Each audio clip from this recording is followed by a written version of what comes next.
Bismillahirrahmanirrahim. Assalamualaikum warahmatullahi wabarakatuh. Perkenalkan, saya Amr Baru Iskandar.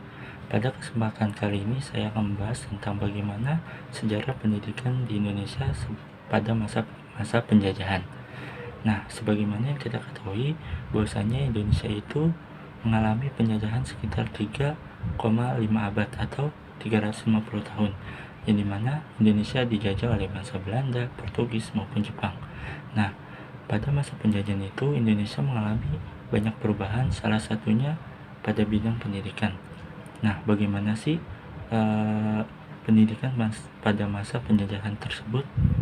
Pada kali ini saya akan membahas sekilas tentang pendidikan yang ada di masa penjajahan di Indonesia.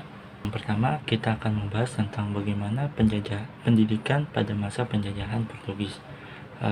Pada abad ke-16 di Indonesia mengalami perkembangan pesat pada bidang ekonomi, yaitu perdagangan. Nah, pada masa itu bangsa Portugis mulai berdatangan ke Indonesia untuk melakukan perdagangan dan menyebarluaskan agama mereka, yaitu agama Katolik.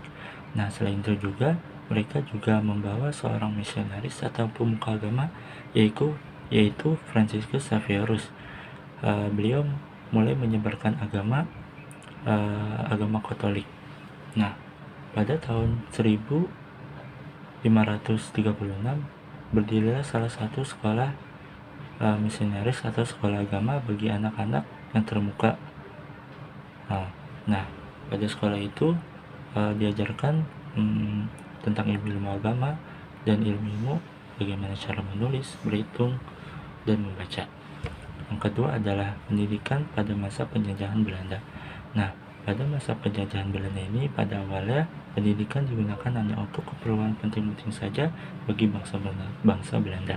Akan tetapi, seiring berjalannya waktu, pendidikan digunakan untuk mencetak tenaga kerja yang dipergunakan untuk perusahaan-perusahaan Belanda. Selain itu juga pada tahun 1901, Belanda juga mulai mengenalkan pendidikan formal pada masyarakat Hindia Belanda. Akan tetapi pendidikan formal tersebut dibagi berdasarkan kelas sosial dan keturunan. Antara lain yaitu adalah ESL, yaitu sekolah dasar bagi penduduk bangsa Belanda, HIS, sekolah dasar bagi penduduk pribumi, terus kemudian MULO, sekolah menengah pertama, dan AMS, sekolah menengah atas. Adapun yang ketiga adalah pendidikan masa penjajahan Jepang, yang dimana pada masa penjajahan Jepang ini semua pendidikan digantikan, yang dimana pada sistem Belanda itu secara kelas sosial itu dihapuskan dan digantikan oleh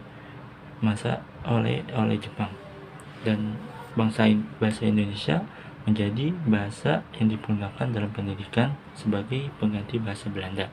Dan terbentuknya juga sekolah dasar itu 6 tahun, sekolah menengah pertama 3 tahun, dan sekolah menengah atas 3 tahun. Mungkin itu saja, sekian dari saya tentang bagaimana pendidikan pada masa penjajahan, baik itu masa penjajahan Portugis, Belanda maupun Jepang. Ya, sekian dari saya. Wassalamualaikum warahmatullahi wabarakatuh.